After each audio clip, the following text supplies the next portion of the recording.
चलो गाइस करिए भारत माता की जय અને વંદે માતરમ જય દ્વારિકાધીશ. ઓકે, હવે આજે આપણે લોકો કરવાના સ્વાધીનો દાખલા નંબર 9 જેનું નામ છે પાર્થિવ અને પ્રિયા.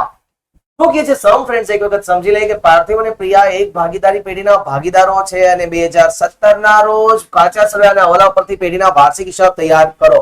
ઓલરેડી મેં તમને કહી દીધું છે કે વાર્ષિક હિસાબ કે એટલે બધા જ ખાતા બનાવવાના. બોલે તો વેપાર, નફા નુકસાન, ફાળવણી, ભાગીદારોના મૂડી અને પાકો સરવાળો. સમજમાં આયા બેડું?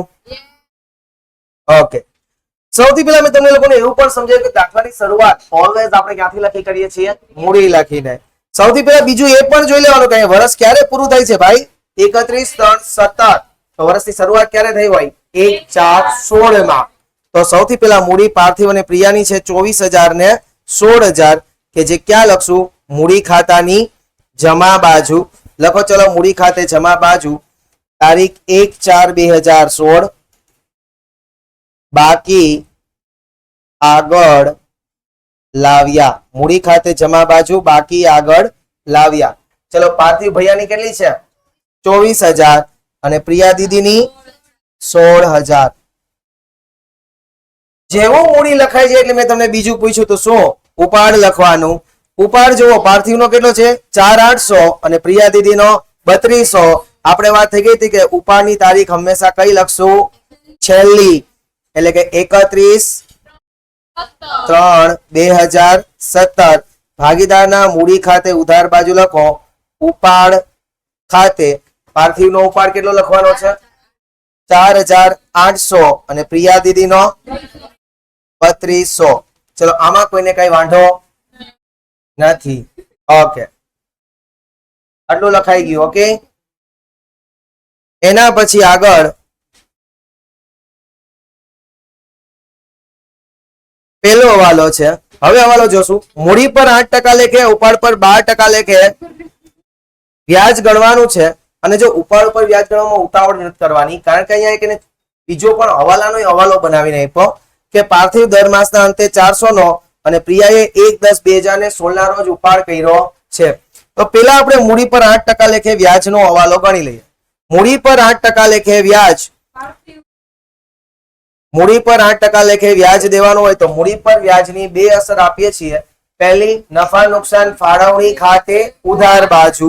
ચલો ફ્રેન્ડ્સ લખો, નફા નુકસાન ફાળવણી ખાતામાં ઉધાર બાજુ મૂડી પર વ્યાજ કેટલા ટકા છે ગાઈસ? 8%. નીચે લખશું પાર્થિવ. જોવા જઈએ પાર્થિવની મૂડી હમણાં જ લખી, કેટલી હતી? 24,000. એને ગુણ્યા 8% એટલે 19/20. બીજી કોણ છે? પ્રિયા. પ્રિયાની મૂડી કેટલી હતી? 16,000. એને ગુણ્યા 8% એટલે 1,280 રૂપિયા. મૂડી પર વ્યાજની બે અસર. પહેલી, નફા નુકસાન ફાળવણીમાં ઉધાર અને ભાગીદારોના મૂડી ખાતે જમા. તો ચલો, ભાગીદારોના મૂડી ખાતે જમા બાજુ લખો ફ્રેન્ડ્સ. તારીખ 31/3/2017. મૂડી પર વ્યાજ ખાતે પાર્થિવભાઈમાં કેટલા? 19/20 અને પ્રિયા દીદીમાં આવડ્યું ને? નાકા મારે નોનસેન્સ. હા, થઈ ગયું? ઈઝી હતું. ઓકે, મૂડી પર વ્યાજની બે અસર. પહેલી, નફા નુકસાન ફાળવણીમાં ઉધાર અને ભાગીદારોના મૂડી ખાતે જમા. એના પછી બીજો જે હવાલો છે એની અંદર કે ઉપાડ ઉપર 12% વ્યાજ ગણવાનું છે. પણ અહીંયા એક ટ્વિસ્ટ ઈ છે કે પાર્થિવે દર મહિનાના અંતે ઉપાડ કર્યો અને પ્રિયાએ 1/10/16 ના રોજ બધો ઉપાડ કર્યો. પાર્થિવ શું કરતો? દર મહિને 400 રૂપિયા લઈ જતો. તો દર મહિનાના અંતે 400 રૂપિયા લઈ જાય છે. તો આવો ટોપિક અગાઉ ક્યાં આવ્યો છે? વચમાં આવ્યો છે. ક્યાં કર્યો તો? ચેપ્ટર પહેલું, ઉપાડ પર વ્યાજ. જો દર મહિને સરખો ઉપાડ કરે તો દર મહિનાના અંતે જો ઉપાડ હોય તો ઉપાડ પર વ્યાજનું સૂત્ર આપણે લખ્યું હતું. ઉપાડ પર વ્યાજ બરાબર દર મહિનાનો સરખો ઉપાડ ગુણ્યા વ્યાજનો દર ગુણ્યા 66 ના છેદમાં 12. ચાલો, વેરી નાઇસ. જે લોકોને યાદ છે એને ખૂબ ખૂબ ધન્યવાદ, અને જેને યાદ નથી એને ડબલ ધન્યવાદ. યાદ રાખવા પ્રયત્ન કરશે ને એમ. નફા નુકસાન ફાળવણી ખાતે ઉપાડ પર વ્યાજની બે અસર. પહેલી, નફા નુકસાન ફાળવણી ખાતે જમા બાજુ. એ બોલજો, બોલશો તો આવડશે, બાકી મૂંઘની જેમ બેઠા રહેશો તો નહીં મેળ આવે. હા, પેલું નામ હતું બકાનું પાર્થિવ. હવે પાર્થિવ નો કેટલો ઉપાડ? દર મહિનાનો સરખો ઉપાડ 400. એને ગુણ્યા વ્યાજનો દર કેટલા ટકા? 12%. એને ગુણ્યા 66 ના છેદમાં 12, 264. ક્લિયર? પછી આવી પ્રિયા દીદી.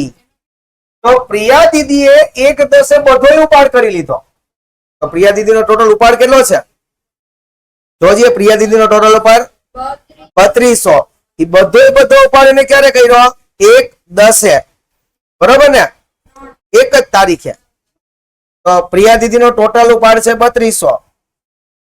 એને ગુણ્યા 12%. 1/10 ઉપાડ્યો. 10, 11, 12, 1, 2, 3, 6 મહિનાનો વ્યાજ. કેટલા મહિના? આવડ્યું? આવડ્યું ને? કેટલી? એમ કીધું ને કે પાર્થિવે દર મહિનાના અંતે 400 નો ઉપાડ કર્યો. ચેપ્ટર પહેલું હતું ને, એમાં આપણે કહ્યું કે દર મહિનાનો સરખો ઉપાડ, એને ગુણ્યા 12%, એને ગુણ્યા 66 ના છેદમાં 12. પેલા ચેપ્ટરમાં આપણે આ કર્યું હતું, આખું રીત. ઓકે, ત્યાં જમા કરીશું તો મૂડી ખાતે ઉધાર કરીશું. તારીખ લખીશું 31/3/17. ઉપાડ પર વ્યાજ ખાતે 264, 192. ક્લિયર? તો નહીં લખવી ન પડે, હું કહું. આપણે શું ગણ્યું? ઉપાડ પર વ્યાજ ક્યારે ગણ્યું આપણે? 31 અને છેલ્લા દિવસે ગણ્યું ને. તો મને આની સાથે જ મતલબ છે. મેં છેલ્લે દિવસે ગણ્યું એટલે 31/3. બરોબર છે? તું તો યાર મહાન છો. ચાલો, એ ઉપાડની તારીખ લખવાની હોય, આની નહીં. પણ અલ્ટિમેટલી પણ ઉપાડ છે ને, ઉપાડ ખાતું બંધ કરીને મૂડી ખાતે જતું હોય. બરોબર છે? હાલો, આટલું સમજાણું ફ્રેન્ડ્સ? ઈઝી હતું? ઓકે.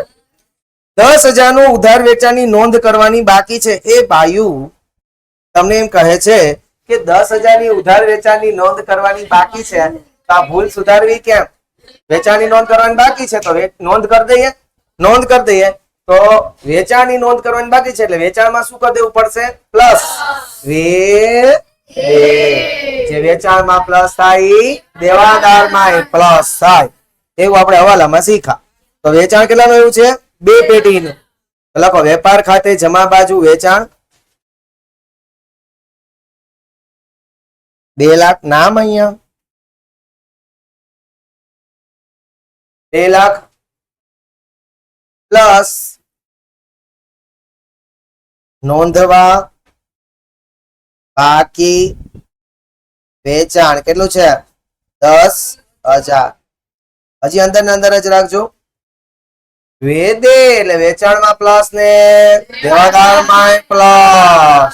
દેવાદાર આવે પાટા સરવૈયામાં, એકાદ લેણા બાજુ દેવાદારો પ્લસ नोंधवा बाकी बेचान 10,000।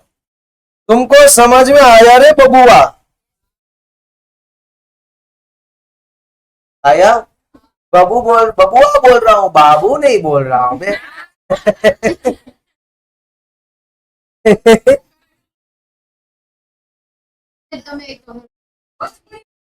हाँ ने હવે માર્ચ હજી આ અધૂરું છે બાપુ, હા ને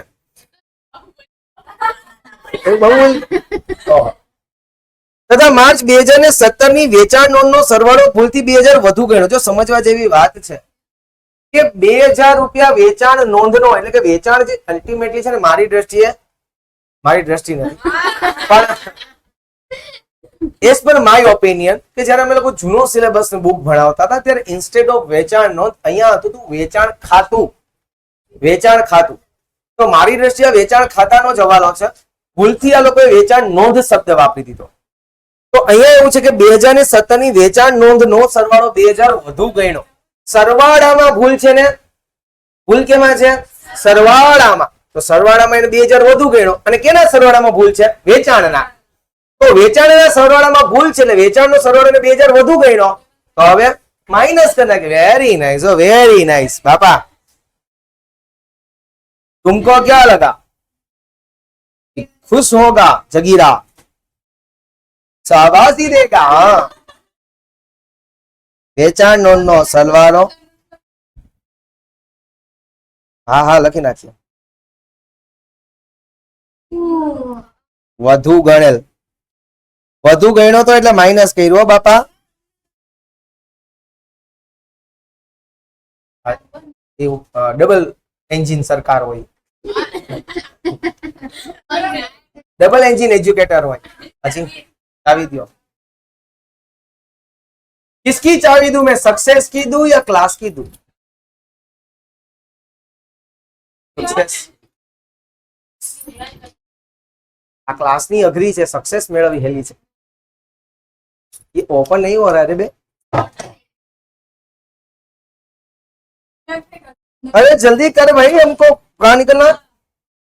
पनवेली निकल रहा है. આમાં હવે હા 12 પછી કાઢશું આને. પણ હવે મારી વાત સાંભળે મારી બધી માતાઓ, પિતાઓ, ભાઈઓ, બંધુઓ, કે વેચાણ ખાતાનો સરવાળો 2000 વધુ ગયો તો ભૂલ ખાલી વેચાણમાં જ હોય? એમ નથી. હા એમ, હા વેચાણ ખાતાનો સરવાળો એટલે આપણે કેલ્ક્યુલેટર કરતા હોય, કેલ્ક્યુલેટરમાં ગણતરી કરતા હોય તો એક જ ભૂલ થઈ કે નહીં? વેચાણ ખાતાનો સરવાળો ગણવાની ભૂલ થઈ. બીજી ભૂલ આમાં કઈ થાય નથી. એટલે આની બીજી ભૂલની એન્ટ્રી આવે નહીં. મારી વાત સમજાય? તો તમને એમ થાય કે સર તો ઉધાર જમાના નિયમ પ્રમાણે દરેક વ્યવહારની 2 એન્ટ્રી તો હોવી જોઈએ. હવે જો અહીંયા 2000 ની સાહેબ ભૂલની એન્ટ્રી આવશે તો હવે આપણું પાકું સરવાળો મળે નહીં. તો એના માટે હજી એક છેલ્લો હવાલો છે કે જેમાં એવી જ 2000 ની ભૂલ છે, અને જ્યારે 2000 અને 2000 ની ભૂલ ટકરાય ને ત્યારે કઈ ભૂલ થતી હતી? 11 માં ભણ્યા હતા, યાદ કરી, યાદ કરો. નહીં એ તો મેં સમજાયું કે ખાલી આ કેલ્ક્યુલેશન કરવાની ભૂલ છે, સરવાળાનો ટોટલ સરવાળો કરવાની ભૂલ છે. એટલે એક જ ખાતાની ભૂલ છે.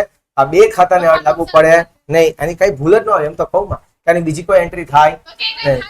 હા, હું શું સમજાવું? હું વેચાણ ખાતાનો સરવાળો, ખાતા તો ભણ્યા ને 11 માં, ખરીદ ખાતું, વેચાણ ખાતું, ખરીદ પરત વેચાણ, હું ટોટલ કરતો હતો ને 2000 ખરીદ ખાતામાં એકમાં જ મેં વધારે લખી નાખ્યા. બાકી તો બધાને ટોટલ રેડી જ હતા. ખાલી મેં શું કર્યું? ખરીદ ખાતાનો સરવાળો. હા, પણ એક જ મારી ભૂલ હતી, એટલે માટે આની એક જ અસર થાય. બરોબર. અને હજી એક બીજી એવી જ ભૂલ આવે છે, બરોબર, કે જે છેલ્લે 2000 ની જ આવશે અને એની પણ એક જ અસર થશે. અને આ જયારે બે સરખી અમાઉન્ટની ભૂલ હોય, ઉધાર અને જમાની સરખી ભૂલ હોય તો એને ભરપાઈ ચૂક ભૂલ કહેવાય. 11 માં ભણાયું હતું ભૂલ સુધાર. હે આ વેચાણ નોંધ એટલે કે આપણે ક્યાં? અચ્છા, અહીંયા કે છો. અહીંયા એમ કહેવા માંગે છે કે વ્યવસ્થિત ખરીદી એટલે ખરીદીની ચોખ્ખી પડતર આપી છે. ખરીદીની ચોખ્ખી પડતર એટલે શું? આ લોકો એમ કહેવા માંગે છે કે તમે શરૂઆતનો સ્ટોક પ્લસ ખરીદી માઇનસ આખર સ્ટોક કર્યો ને એટલે અહીંયા એવી ખરીદીની ચોખ્ખી પડતર. સમજાણું? એટલે આમાં શરૂઆતનો સ્ટોક જોઈ નહીં હોય છે, નથી. આખર સ્ટોક છે પણ એ હવાલામાં નથી. હવાલામાં હોત તો વેપાર ખાતે જમા કરત. આખર સ્ટોક કેમ આપ્યો? કાચા સરવાળો. એનો મતલબ કે ખરીદી અને ટોટલ બધું કરીને લખી છે. ખરીદી, શરૂઆતનો સ્ટોક, ખરીદ પરત, બધી એન્ટ્રી આપીને એને ખરીદી લખી છે. બરાબર? ચાલો આગળ. 2000 ની વધારાની ઘાલખાત માંડી વાળો 5% ઘાલખાત અનામત રાખો. હાલો, ઘાલખાત અને ઘાલખાત અનામત યાદ આવે છે? કેના ઉપર રાખવાની હોય? દેવાદાર ઉપર. પેલા કાકા ક્યાંથી થાય? હવે આમાં દેવાદાર નથી, કાચા શ્રમ. દેખાય તમને? कहीं दिख रहे हो आपको देवादार? लेणो हजी सुनते हो? देवादार लेणाનું બીજું નામ શું છે? દેવાદાર. આવ્યું તો એને હું 48,000 અને હવાલો શું કે છે કે 2,000 ની વધારાની ગાલખાદ માંડી વાળો 5% ગાલખાદ અનામત રાખો.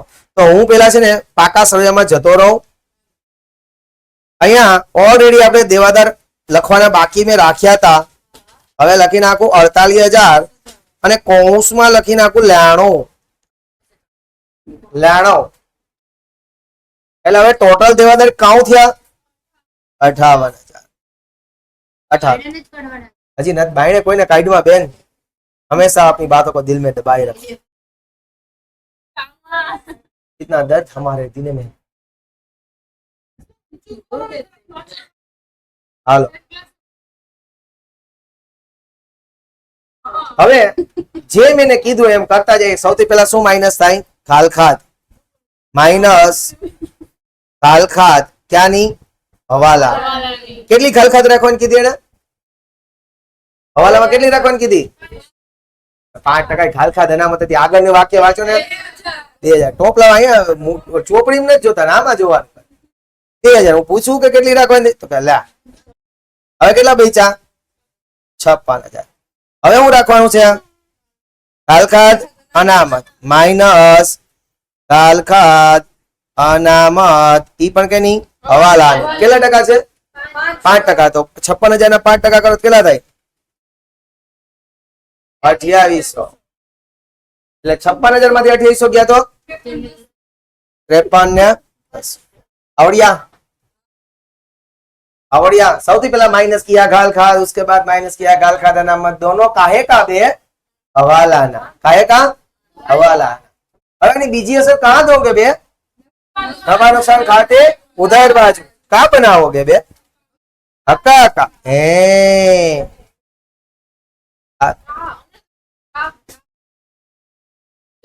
गालखाद हवालानी प्लस गालखाद काचा सरणी प्लस गालखाद अनामत हवालानी माइनस गालखाद अनामत. आनाથી આગળ तो हूँ ट्यून હોય बाबा. कुछ दर्द है मेरे सीने में, मुझे मस्त माहौल में जीने दे.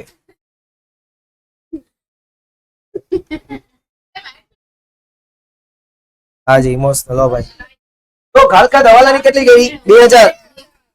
ગાલખાદ હવાલાની 2,000 અને હજી ગાલખાદ અનામતી હવાલાની કોઈ દીધી ફ્રેન્ડ્સ 2800. ઓડી બાપા હો ગયા. બે એન્ટ્રી આવી બધાને. અરે ગાલખાદ અને ગાલખાદ અનામતની એન્ટ્રી કે તો પહેલી એન્ટ્રી પાકિસ્તાનમાં મિલકત લેણા બાજુ આપણે ફોર્મેટ બનાવવું દેવાદારો માઇનસ ગાલખાદ હવાલાની અને માઇનસ ગાલખાદ અનામતી હવાલાની. અને એની બીજી એન્ટ્રી નફા નુકસાન ખાતે ઉધાર બાજુ એક ફોર્મેટ બનાવીએ કે હેજી તારે હક્કા હક્કા ગાલખાદ હવાલાની પ્લસ ગાલખાદ કાચા સરવાની પ્લસ ગાલખાદ અનામત હવાલાની અને માઇનસ ગાલખાદ અનામત કાચા સરવાની. સમજાણું મારી માવડી? હે માં ઘરમાં અજવાળા કર. માતાજી કે પેલા લાઇટ નું બિલ ભર દે બાપા. અજવાળા ઓટોમેટિક થઈ જાય. 4,000 નું ફિટિંગ નકામું થઈ ગયું. જેની ચોપડે નોંધ કરવાની બાકી. ફિટિંગ નકામું થઈ ગયું. તો જો જે ફર્નિચર ફિટિંગ જેવું કઈ આપ્યું 10,000 નું હતું એમાંથી 4,000 નું નકામું થઈ ગયું. તો આ 6,000 નું હોય તો ફર્નિચર ફિટિંગ આપડી કેવાય શું? હે એટલે મિલકત લેણા બાજુ લખું ફર્નિચર અને ફિટિંગ્સ કેટલા રૂપિયા છે? 10,000 માઇનસ માઇનસ નકામું થઈ ગયા 4,000. આઉટરમાં કેટલા આવ્યા? 6,000. ક્લિયર?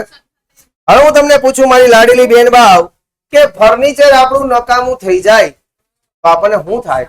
નુકસાન. Very good. શું થાય આપણને? નુકસાન. અને નુકસાન એ નફા નુકસાન ખાતે ઉધાર. ફર્નિચર ફિટિંગ્સ ના ટકો નડે એમ બેન હજી તો ઉંમર નાની હે મારી, થયો નથી. હાલે લઈ લે, લખી લે માં, લખી લે કે હેજી માં તારે આંગણીએ કોઈ પૂછીને આવે તો એને મીઠો આવકારો તો તું દેજે દે, અને બીજું કઈ નહીં તો તું કેમ છો તો કેજે દે. હે આવી આપણી સોરઠ ધણા અને આપણી આવી મહેમાન ગતિ હે. કેટલા દી હું ચાની રાહ જો પણ ના આવે. હા ચાલો હવે મસ્તીનો એક હવાલો આવ્યો, મસ્તીનો હવાલો આવ્યો, 5મો હવાલો 3 સ્ટાર મળે, કારણ કે આવો હવાલો આપણને આગળ ક્યાંય દાખલાની અંદર જોવા મળશે નહીં. તો હવાલો એવું કહે છે કે એક ગ્રાહકને માલ પૂરો પાડવાનો કરાર પૂરો નહીં કરી શકવા બદલ કોર્ટે ₹4000 નો દાવો મંજૂર કર્યો. શું હવે ઈ તો સમજાવો, પેલા મને વાંચવા તો દે. બહુ એડવાન્સ ટેકનોલોજી આ હે બાપા, કે આપણે ગ્રાહકને એક માલ પૂરો પાડવાનો હતો. માનો કે કોકના લગ્ન હોય ને આપણે મીઠાઈ વાળા હોય તો ટાઈમસર મીઠાઈ દઈ દેવી જોઈએ ને, બાકી તો બિચારા લગ્ન તૂટી જાય. તો હવે એના લગ્ન ખાતા હતા, ફોન કર્યો મીઠાઈ તો દઈ જાઓ, ને આપણે મીઠાઈ દેવા ગયા નહીં, બિચારાની શાદી તૂટી ગઈ. કેસમાં વયો, કોર્ટમાં વયો, આપણી પર કેસ કરી દીધો. કોર્ટે કીધું કે હે વિશાલભાઈ, તમે આના માલ પૂરો ન પાડ્યો ને ટાઈમસર, એટલે તમારે આને ₹4000 દેવા પડશે. કેટલા? 4000 દેવા પડશે. મેં હજી આપ્યા નથી, તો અત્યારે આ શું થયું? મારું દેવું થયું. આ સુધી ચૂકવવાનું બાકી, એટલે દેવું. એટલે પહેલી અસર ક્યાં દેવા જાવ? મૂડી દેવા. હે શું? એટલે આપણે માલ દેવાનો હતો, આપણે ટાઈમસર આપ્યો નહીં એને, તો આપણે નો આપ્યો તો એ કોર્ટમાં ગયો. કોર્ટે હુકમ કર્યો કે તારે આને ₹4000 દેવા પડશે, કારણ કે તારા કારણે આને નુકસાન થયું છે. એટલે આપણે એને 4000 દેવા પડશે, હજી આપણે આપ્યા નથી. એટલે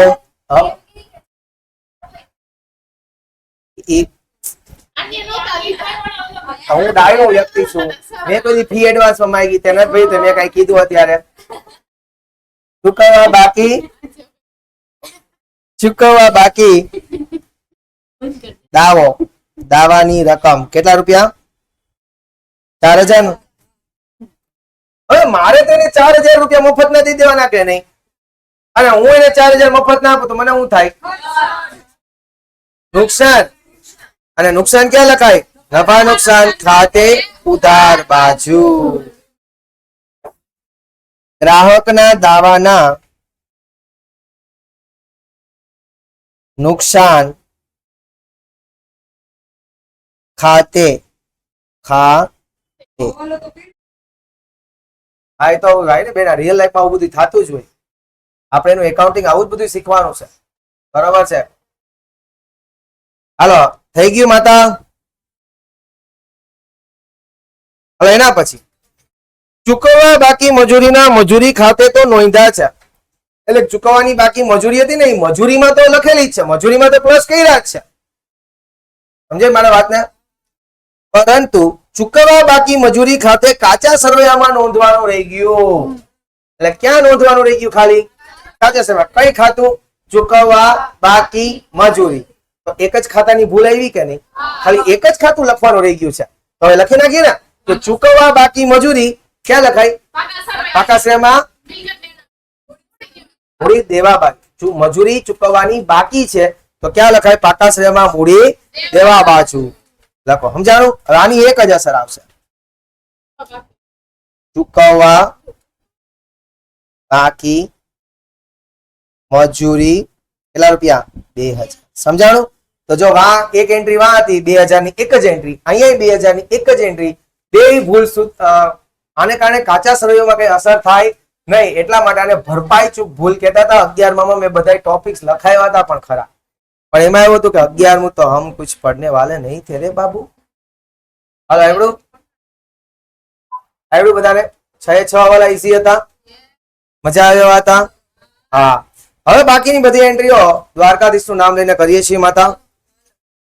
હવે હું છે ને અહીંયા શીખવાનો હતો આવ્યો ત્યારે, પણ બેન રીધિએ પહેલા જ પૂછી લીધું કે ખરીદીની ચોખ્ખી પડતર એટલે શું? ખરીદીની ચોખ્ખી પડતર એટલે એમાં બધું આવી ગયું. શરૂઆતનો સ્ટોક આવ્યો હોય, પ્લસ ખરીદી આવી હોય, માઇનસ ખરીદ પરત આવ્યું હોય, પ્લસ ખરીદીને લગતા કોઈ ખર્ચા આવ્યા હોય તો ઈ થયું હોય, અને માઇનસ એને શું કરી દીધો હોય આખર સ્ટોક. એ બધું કરી અને એને ડાયરેક્ટ ટોટલ કાઢ્યો 1,06,000. સમજાણું? તો ખરીદીની ચોખ્ખી પડતર એટલે જો આમાં ખરીદ પરત આવે નહીં, એટલે ચોખ્ખી પડતર છે એટલે શરૂઆતનો સ્ટોક, આખરનો સ્ટોક એવું વેપાર ખાતે કાંઈ નથી લખવાનું, ખાલી એક જ વસ્તુ લખવાની. એને કીધું હું ખરીદી, તો ખરીદી ક્યાં આવે? વેપાર ખાતે ઉધાર બાજુ ખરીદીની ચોખ્ખી પડતર. અજયના કાનમાં થૂકમાં કાનમાં વાતો કેવા છે, વાતો કરતા કરતા થૂકે હારી. એમાં કાન છે કે થૂકદાની ખબર નથી પડતી. બોલી નહીં મજા આવી કે હાલા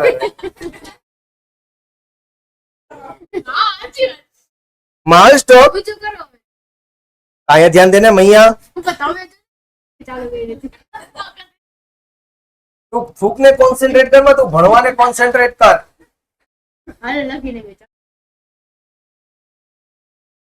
હાલો હવે માલ સ્ટોક 31,3,17. હવે આના વિશે મારે કઈ કહેવાની જરૂર છે?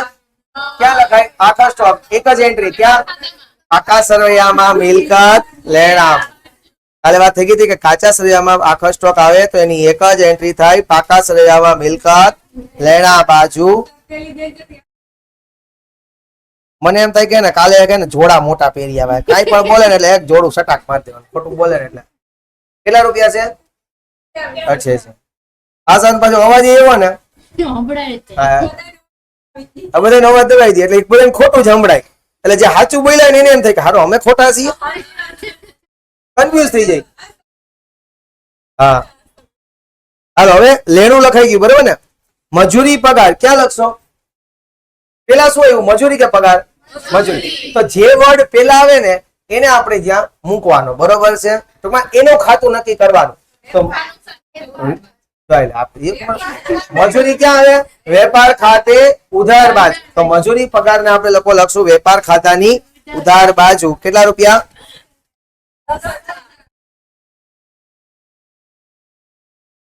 ને ક્યાં એવું કઈ કીધું આમાં ચૂકવવાનું બાકી? એ આમાં હોય ચૂકવેલી જ આપી હોય, કાચા શ્રેય ઓલવેઝ ચૂકવેલું જ હોય. ચૂકવવા બાકી હોય તો કેસે એમાં કાંઈ મજૂરી પગાર એમાં શું દેખાવાનું હોય બેન? આ કઈ પિક્ચર હતી તને દેખાવા?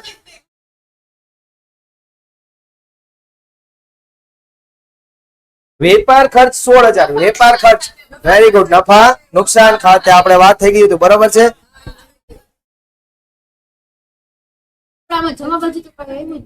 કઈ વાંધો નહીં બેન, આવશે થોડીક વાર. જો નો આવે તો કે મારે ઉપાધિ નથી, આપણે કોઈ 16,000 છે ને. હા મકાન શું કહેવાય આપડી? આવું મિલકત માં તો બધાને તરત ખબર પડી જાય. કા મકાન કેટલા રૂપિયાનું? આ મકાન મારે લેવું હો બાપા. 50,000. 50,000 માં. તો બેન તું મોઢું ધોઈ આવ પેલા. ઓફિસ સાધનો, ઓફિસ ના સાધનો છે. ઓફિસ ના સાધન આપણા ધંધાની શું કહેવાય? મિલકત. એને પણ ક્યાં લખાય? મિલકત લેણા બાજુ લખીએ. ઓફિસ સાધનો કેટલા રૂપિયા છે? 4,000. બોલતા જાવ તો મારે વાહન બદલવાનો છે. પેકિંગ સામગ્રીનો સ્ટોક છે તો શું કહેવાય? આપણી મિલકત કહેવાય. કોઈ પણ વસ્તુને છે ને ગહેરાઈને સમજો કે પેકિંગ સામગ્રીનો સ્ટોક, તો સ્ટોક શું કહેવાય? આપણી મિલકત. અને મિલકત લખાય મિલકત લેણા. પેકિંગ સામગ્રીનો સ્ટોક.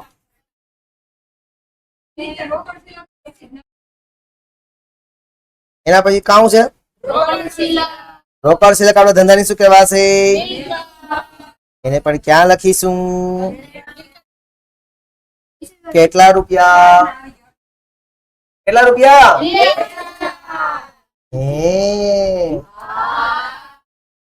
હાલો એના પછી વેચાણ આવી ગયું. પછી દેવું. દેવું ક્યાં લખશો? મૂડી દેવા બાજુ. જાજુ કઈ વિચારો નહીં. દેવું કીધું તો દેવું લખી નાખવાનું. દેવાનું બીજું નામ છે લેણદાર. કેટલા રૂપિયા છે? 30 કે 20? 30. પછી ઓહો કિસી કી મુસ્કુરાહટો પે હો નિશાન. નમૂના તરીકે આપણે માલ વેચ્યો તો ધંધામાંથી માલ જાય. હવે અત્રે ઉપસ્થિત માતા ગણો કે ધંધામાંથી કોઈ પણ રીતના માલ જાતો હોય તો એને હંમેશા આપણે ક્યાંથી માઇનસ કરતા હતા? વેપાર ખાતે ઉધાર બાજુ ખરીદીમાંથી બાદ. તો ખરીદી જો આપણે ઓલરેડી લખી નાખી હતી, 12 લખી નાખી છે. અંદર લખી નાખીએ 1,06,000 માઇનસ. આપણે એવી રીતે મારી જેમ જ ઉપર નીચે આગળ પાછળ, બરોબર. 1,06,000 માઇનસ કેટલાનો સ્ટોક આપ્યો છે? કેટલો માલ આપ્યો નમૂનામાં? 2,000. તો 12 કેટલા કાઢશું? 1,04,000. ના ના કઈ જોતું નથી હો બાપા. કે લે કઈ નથી જોતું આપણે બાપા. ઈ આપેલું ઘણું છે. 1,06,000 માઇનસ 2,000 છે ને કે 4,000 છો?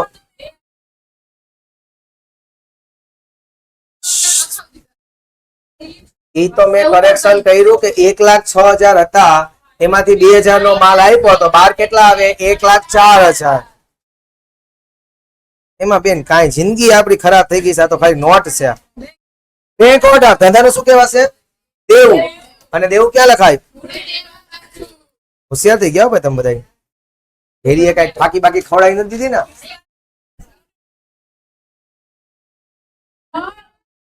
ઓલા હેરીએ કઈ ઠાકી બાકી નથી દઈ દીધી ને? બેંક ઓર્ડર કેટલા છે? 14,000. હાલો બંધ કરતા તો બધાને આવડે છે ને ફ્રેન્ડ્સ? તો એ ઘરે કરી લેજો તો આપણે સરનો ટાઈમ આપણે વેસ્ટ ન કરીએ. ઓકે, એટલે લો વેચાણનું ટોટલ બહાર કાઢ લે. હાલો વેચાણનું ટોટલ બહાર કાઢ લ્યો. 2,08,000. હાલો બસ બંધ કરતા તો આવડે ને અહીંયા. હાલો ખાલ ખાત નો એક ફોર્મેટ નો ટોટલ બહાર કાઢ નાખો, બાકી ભૂલી જાશો. 4,800. ખાલ ખાત નો ફોર્મેટ નો ટોટલ બહાર કાઢ્યો. હપ્તા હતા વાળો સાહેબ 94 નથી બાપા. સાહેબ તો હટાકટા જ છે. આઈ નહીં. હાલો થઈ ગયું બધાને આવડે તો બંધ કરતા તો. Okay, enough for today. We will meet tomorrow. Till then, જય હિન્દ, જય ભારત, જય દ્વારકાધીશ.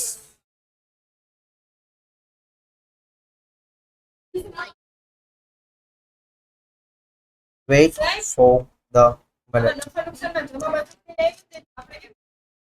ભલે જમાનો નફો તો આવશે ને.